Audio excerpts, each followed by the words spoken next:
नमस्कार, कैरियर बिन पर आपका बहुत बहुत स्वागत है। Class 12th chemistry chapter number 4 D और एफ ब्लॉक के तत्व। इसका कल हमने अभिलाक्षणिक गुण का लास्ट टॉपिक खत्म किया था, जिसमें रंगीन आयन और रंगहीन आयन, साथ में अनुचुंबकीय और प्रतिचुंबकीय और पूरे का पूरा चुंबक का मैं बेसिक्स बता दिया था कि कैसे कैसे होता है।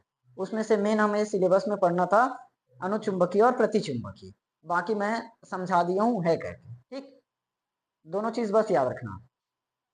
और एक चीज मैं छोड़ा था, बार बार बोल रहा हूँ, पिछले क्लासों में भी बोला था, क्वथनांक और गलनांक, melting point and boiling point, दोनों को कर लेना करके। इस बार बताऊंगा तो नहीं। अगला टॉपिक है, देखो कॉन्सेप्ट तो हमने समझ लिया, कॉन्सेप्ट समझ में आ चुका है कि क्या क्या है संक्रमण तत्वों का अभिलाक्षणिक गुण। क्या क्या पढ़े उसमें, इलेक्ट्रॉनिक विन्यास पढ़े हो, आयनन ऊर्जा भी पढ़े, परिवर्ती ऑक्सीकरण अवस्था पढ़े, परिरक्षण प्रभाव पढ़े, परमाणु का आकार पढ़े, आयनिक त्रिज्या है, फिर चुंबकीय गुण है और रंगीन आयन का बनना है, ये सब है। तो अब इन्हीं के आधार पर जो ये 10-11 गुण हमने पढ़ा है, इन सब के आधार पर प्रथम संक्रमण श्रेणी, द्वितीय संक्रमण श्रेणी और तृतीय संक्रमण, तीनों की तुलना कर लोगे। ये क्वेश्चंस आता है पेपर में। संक्रमण तत्वों के सामान्य गुण या संक्रमण तत्वों के अभिलाक्षणिक गुण के आधार पर प्रथम, द्वितीय और तृतीय संक्रमण श्रेणी की तुलना करके दीजिए। उसमें टॉपिक रहेगा इलेक्ट्रॉनिक विन्यास के आधार पर तुलना कीजिए, आयनन ऊर्जा के आधार पर तुलना कीजिए, या तो ऑक्सीकरण अवस्था के आधार पर तुलना कीजिए। कर लोगे? कहाँ कर पाओगे?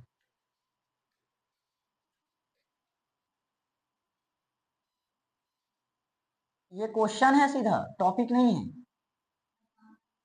एनसीईआरटी का डायरेक्टली क्वेश्चन है, संक्रमण तत्वों के अभिलाक्षणिक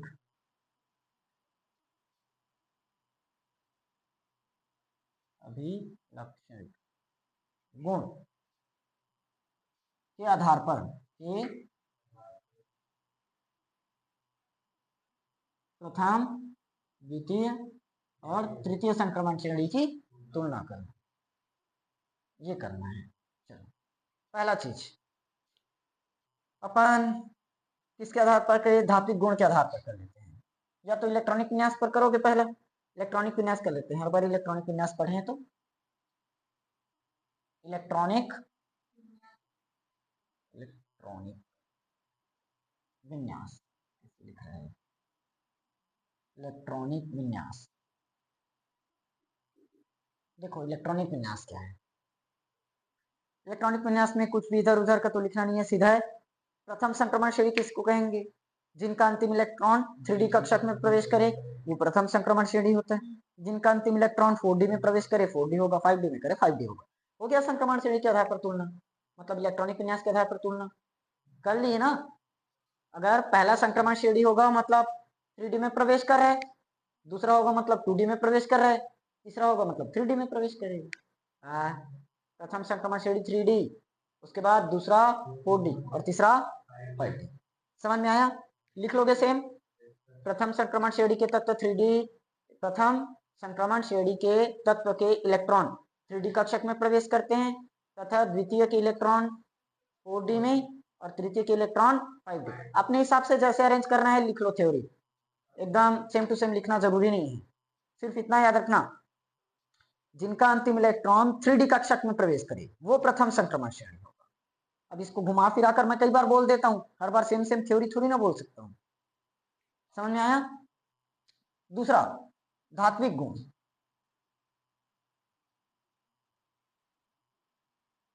धात्विक गुण, धात्विक गुण के आधार पर अब तुलना करते हैं। देखो संक्रमण तत्वों का इलेक्ट्रॉनिक विन्यास हम जानते हैं क्या होता है, NS और N-1D, 1 से लेकर 10 मान सकते हैं। खैर न होगा ना, पूरी तरह से कंप्लीट नहीं रहता संक्रमण तत्व का, लेकिन डी कक्षक में पढ़ रहे इसलिए 10 मान सकते हो। NS 1 से लेकर 2 भरा रहता है। अपवाद की कंडीशन में N कई बार 1 हो जाता है और बाकी कंडीशन में पूरा 2 रहता है। ट्रिक भी बताया था इसमें, है ट्रिक वाले में अपवाद आता है, तो वहां पर एक भरा रहता है और बाकी सब में 2 भरा रहता है, तब तो उसमें टेंशन नहीं है क्योंकि कंप्लीट ही है। समझ में आया? 2 भरा है मतलब वो कंप्लीट है। अगर एक भरा है मतलब वही क्या है? अपवाद है। एक भरा है तभी क्या है? अपवाद है। उन्हीं अपवादों को हम पढ़े थे। देखो अब धात्विक गुण, हमारे पास इसके इलेक्ट्रॉन NS 1 से लेकर 2, इतना तो ही डाल दिया है।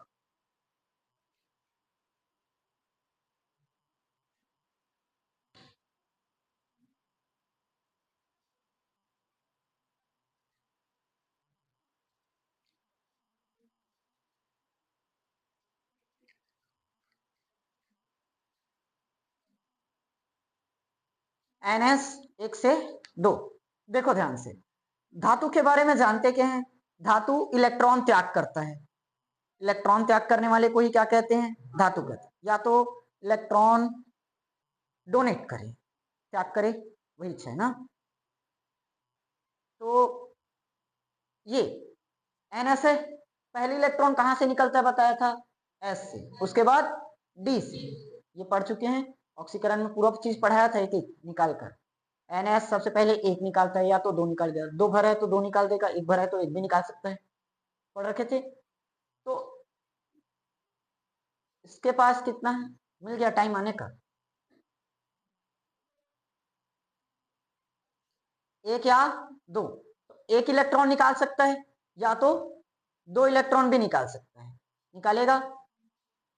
तो इलेक्ट्रॉन त्याग कर रहा है कि नहीं कर रहा है? इलेक्ट्रॉन त्याग करने वाले को क्या कहते हैं? धातु। तो धातु बना कि नहीं बना? सामने यहाँ धातु क्यों होते हैं? क्योंकि इनका जो अंतिम इलेक्ट्रॉन है कहाँ प्रवेश करता है? NS कक्षक में। NS कक्षक होगा, देखो 3D और 4S आता है ना, तो अगर आवर्त के हिसाब से देखो चौथे आवर्त में है, अंतिम इलेक्ट्रॉन चौथे आवर्त में भी तो पहुंचा है, तो 4S कक्षक है या तो 5S कक्षक होगा, मतलब NS।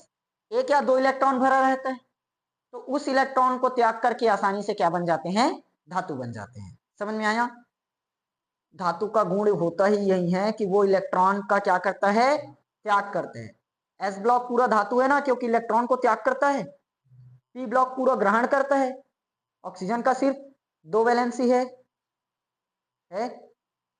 तो वो इधर का जो पूरा का पूरा P ब्लॉक वाला है वो क्या करता है? ग्रहण करता है, और S ब्लॉक वाला क्या करता है? सीधा त्याग करता है। तो जो त्याग किया वो और ग्रहण किया वो अधातु। समझ में आया? तो यहां समझ में आया ये त्याग कर रहा है कि ग्रहण कर रहा है? त्याग कर रहा है, इसलिए ये क्या बनेगा? धातु। समझ में आया? धातु की परिभाषा क्लियर? थ्योरी क्या लिखेंगे? सभी संक्रमण तत्व क्या होते हैं? क्या होंगे? धातु होते हैं। क्यों? क्योंकि इनके बाह्यतम कोश के NS में, बाह्यतम कोश में यानी कि NS में, बाह्यतम NS कोश में 1 या 2 इलेक्ट्रॉन होते हैं जिन्हें ये आसानी से त्याग करके धन आयन बना लेते हैं। त्याग करता है वही तो धन आयन बनता है क्या? और जो ग्रहण करता है वो ऋण आयन, क्योंकि उसने ग्रहण कर लिया ऋणी हो गया, और ये त्याग किया तो धनी हो गया, इसलिए धन आयन। समझ में आया? क्लियर हुआ? थ्योरी लिख लोगे, और नीचे में लिखना है तो धातु का गुण लिखना है। इनमें धातु चमक पाई जाती है, कठोर होते हैं, तन्यता पाई जाती है। ठीक, धातु का गुण तो पता होगा, पूरा पढ़े हैं ना डिटेल में? दोनों पॉइंट समझ में आया? धात्विक गुण क्लियर है? तीसरा, अब परमाणु आकार में आ जाते हैं। परमाणु आकार, परमाणु आकार, अच्छा ये बताओ, मैं इसके अभिलाक्षणिक गुण में पढ़ा रखा था। बाएं से दाएं जाने पर परमाणु का आकार क्या होता है? घटता है, लेकिन अपेक्षाकृत कम ही घटता है, एकदम आसानी, एकदम ज्यादा नहीं। और ऊपर से नीचे जाने पर क्या होगा? ये बढ़ता है। ठीक, इसको याद रखना धात्विक गुण में। हमें सिर्फ तुलना करनी है ना, पूरा एक एक लाइन परिभाषा लिख कर नहीं बताना है कि धातु किसे कहते हैं, परमाणु आकार क्या है, परमाणु त्रिज्या किसे कहते हैं, इस तरह से नहीं बताना। सिर्फ हमें तुलना करनी है, पहला संक्रमण श्रेणी, दूसरा संक्रमण श्रेणी और तीसरा संक्रमण श्रेणी। ये टॉपिक सिलेबस में है नहीं, लेकिन एनसीईआरटी में प्रॉपर क्वेश्चन दिया है। अभिलाक्षणिक गुण के आधार पर प्रथम, द्वितीय और तृतीय संक्रमण श्रेणी की तुलना कीजिए। ये पढ़ाने का नहीं रहता, नहीं कर पाएंगे बोल रहे इसलिए पढ़ा रहा हूं। समझ में आया? बाएं से दाएं जाने पर क्या होगा? घटेगा, और ऊपर से नीचे जाने पर बढ़ता है। ये तो अब पता है कि कैसे बढ़ता है, क्यों बढ़ता है, सब कारण डिटेल में समझ चुके हैं। सिर्फ इस समय तुलना करेंगे, पहला, दूसरा और तीसरा, तीनों का जो परमाणु आकार है वो कैसे होगा। प्रथम सॉरी, द्वितीय संक्रमण श्रेणी और तृतीय संक्रमण श्रेणी। द्वितीय और तृतीय दोनों में लेंथेनम और एक्टिनम के बारे में जानते हो ना। लेंथेनाइट श्रेणी और एक्टिनाइट श्रेणी उसी को बोलते हैं। 14 तत्वों की अनुपस्थिति है, बताया था, याद है आवर्त सारणी में। बीच में से 14 तत्व गायब है, उन्हीं को अलग करके रखा गया है क्योंकि उनका गुण डी ब्लॉक से मैच नहीं खाता। उसी को हम एफ ब्लॉक कहते हैं। उसी के कारण से इन दोनों में कुछ अपवाद आएगा। देखो, द्वितीय और तृतीय संक्रमण श्रेणी का जो आकार है लगभग लगभग क्या होगा, समान होगा। द्वितीय और तृतीय संक्रमण श्रेणी के तत्वों का आकार क्या होगा, लगभग एक समान होता है, और पहले का अलग ही रहेगा। पहले का तो बता दिए, समझ में आया। लिखोगे कैसे, इसको पहले बताना। संक्रमण तत्वों में बाएं से दाएं जाने पर परमाणु का आकार और ऊपर से नीचे जाने पर द्वितीय और तृतीय संक्रमण श्रेणी के परमाणु का आकार। द्वितीय और तृतीय संक्रमण श्रेणी के परमाणु का आकार प्रथम श्रेणी से क्या होंगे, बड़ा। अभी बताया ना, ये देखो ना, ऊपर से नीचे आ रहा है, ऊपर से नीचे जाने पर क्या हो रहा है, बढ़ रहा है। तुलना बस कर रहे हो तो बताना पड़ेगा तुलना करके। ऊपर से नीचे जाने पर क्या होता है, बढ़ता है। अब ऊपर में कौन है, प्रथम संक्रमण श्रेणी, नीचे में द्वितीय और नीचे में तृतीय, इसीलिए ये बताना पड़ा। प्रथम संक्रमण श्रेणी की तुलना में द्वितीय और तृतीय संक्रमण श्रेणी के परमाणु का आकार बड़ा होता है। समझ में आया, यहां तक क्लियर हुआ। लेंथेनाइट संकुचन के कारण द्वितीय और तृतीय का जो आकार है लगभग लगभग एक समान होता है, ज्यादा अंतर नहीं रहता। ठीक, किसके कारण, लेंथेनाइट संकुचन। साथ में एक्टिनाइट भी आएगा, लेकिन एक्टिनाइट सिलेबस में है नहीं।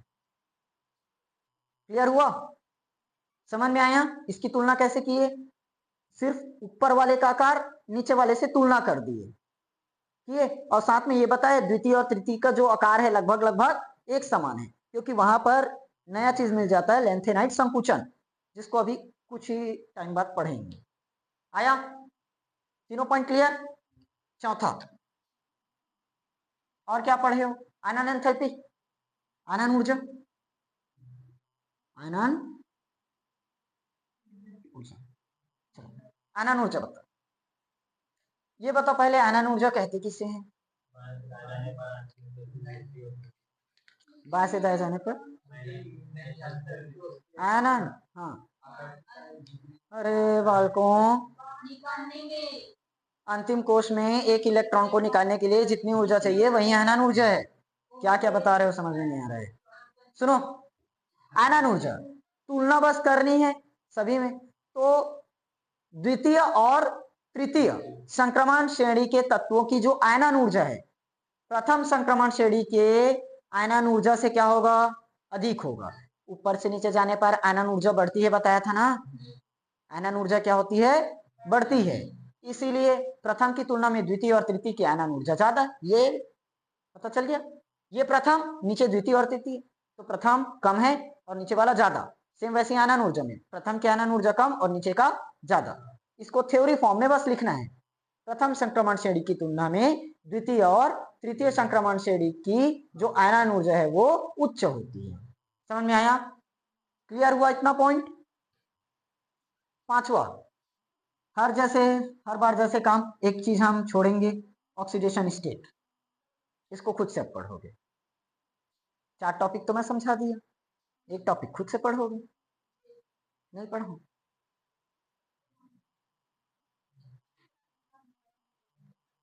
ये आधा अधूरा नहीं है, पूरा पूरा है, एक भी नहीं पढ़ाना था, एक भी नहीं कर पाते। ये क्वेश्चन है, टॉपिक नहीं है। तो क्या पूरा का पूरा जितना क्वेश्चन बने उसको करवाऊं, ऐसे में तो पूरा साल निकल जाए, 1 महीने में एक ही चैप्टर कवर कर पाओगे। बहुत सारे क्वेश्चंस आते हैं इसमें। देखो, ये बताओ, प्रथम संक्रमण श्रेणी पढ़ रखे हैं, प्रथम संक्रमण श्रेणी स्कैंडियम वाला, तो उसमें जो ऑक्सीकरण ज्यादा मिला था +2 और ये ऑक्सीकरण अवस्था ज्यादा सामान्य है। अधिक सामान्य होते हैं। ये क्या करते हैं, स्थायी संकुल बनाएंगे। क्या करेंगे, स्थायी संकुल बनाते हैं। ये क्या करते हैं, स्थायी संकुल बनाते हैं। लेकिन द्वितीय और, ये तो अभी किसके बारे में पढ़े, प्रथम के बारे में, जो द्वितीय संक्रमण श्रेणी है और तृतीय संक्रमण श्रेणी, इनमें 2 और 3 ज्यादा सामान्य नहीं रहता, इसमें अधिक ऑक्सीकरण रहता है। अधिक ऑक्सीकरण महत्वपूर्ण है। ये ऑक्सीकरण जो ज्यादा करेगा वही रहता है। समझ में आया। इसमें तो 2 और 3 अधिक सामान्य रहता है, 2 और 3 ही ज्यादा रहता है, लेकिन इसमें जिनकी ऑक्सीकरण ज्यादा रहता है वो ज्यादा महत्वपूर्ण है। समझ में आया। पांचों टॉपिक क्लियर, इसमें और कुछ नहीं है। इसका एग्जाम्पल, अच्छा पिछली बार मैं जब चुंबकीय गुण को बताया था और सबका एग्जाम्पल नहीं बताया था ना, एग्जाम्पल छोड़ दिया था, भूल गया नहीं बताने के लिए, मतलब बताने के लिए। जैसे पीटी F6, पीटी F6 संकुल यौगिक जिस टाइम पढ़ाया था मैं, वे बताया था ना, K4FeCN6 लिगेंड्स के बारे में याद आया। संकुल यौगिक बनाते हैं सेंट्रल मेटल आयन से, जो लिगेंड घिरा होता है वही संकुल यौगिक कहलाता है। तो ये भी एक संकुल यौगिक है, PTF6 संकुल यौगिक बनाया है। खैर इसमें तो अपन नहीं लेंगे, दोनों ही सही है ना, चाहे इसमें लो या इसमें लो। ये बताओ, इससे जो प्लेटिनम है, इससे ऊपर वाले जो भी तत्व आएंगे वो संकुल यौगिक नहीं बनाएगा, संकुल यौगिक नहीं बनाएगा। आया, कैसे, क्यों नहीं बनाएगा बताओ। ये बताओ पीटी क्या चीज है, हाँ प्लेट, लेड, शीशा, कांच, प्लेटिनम कौन से श्रेणी में आता है, प्रथम संक्रमण श्रेणी, द्वितीय संक्रमण श्रेणी या तृतीय।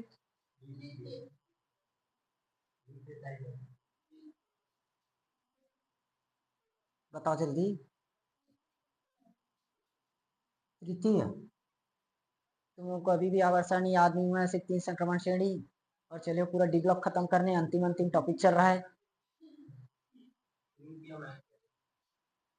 तो ये तो लिख दिया हूँ, लिखने के बाद बता रहे वो भी देखकर। प्लेटिनम ला हफ्ता ताऊ वरना रे उस आयरन रॉड से पिटाई, याद आया। तो प्लेटिनम वही का है। ये जो इससे ऊपर वाले हैं संकुल यौगिक नहीं बना पाएगा। कैसे, देखो प्लेटिनम लास्ट लास्ट वाला तत्व है पिटाई और होगी। अच्छा चलो कोई बात नहीं, ये नहीं पता था कौन से श्रेणी का है, कम से कम मुझे इसका परमाणु क्रमांक बता दो, मरकरी का, मुझे इसका परमाणु, इसका, इसका,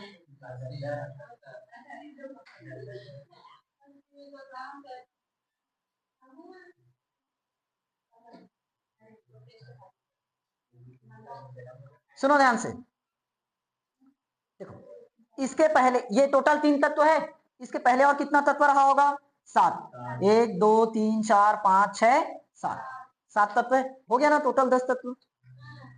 ला हफ्ता ताऊ वरना रे वो सारा नहीं लिखूंगा मैं।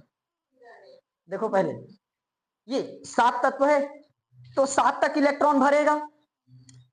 अब बताओ यहां तक ऑक्सीकरण तो कम प्रदर्शित करेगा, नीचे तरफ ही ज्यादा प्रदर्शित करेगा, 1 2 3 4 5, यहां से ज्यादा चालू होगा, होगा ज्यादा ऑक्सीकरण। ये इसमें क्या लिखे हो, जो पहला संक्रमण श्रेणी है उसमें 2 और 3 ज्यादा सामान्य है, वो स्थायी संकुल बना सकते हैं। लेकिन दूसरा और तीसरा में अधिक ऑक्सीकरण वाला महत्वपूर्ण है, कम ऑक्सीकरण वाले पर ध्यान नहीं देना।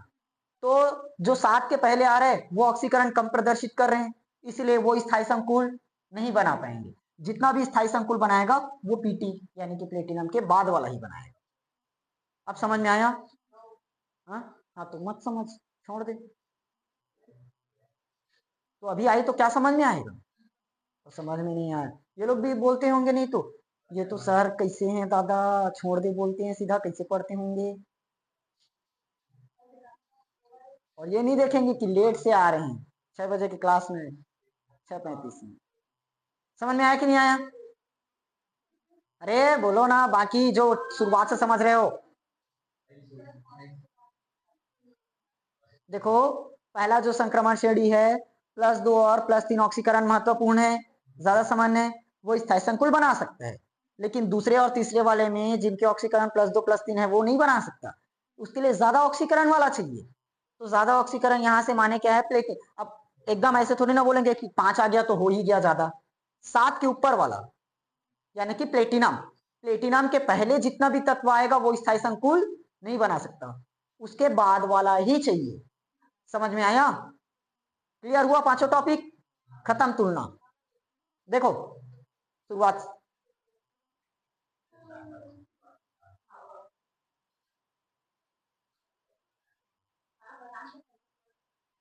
इलेक्ट्रॉनिक विन्यास सबसे पहले तुलना की है। इलेक्ट्रॉनिक विन्यास तो कुछ खास है नहीं।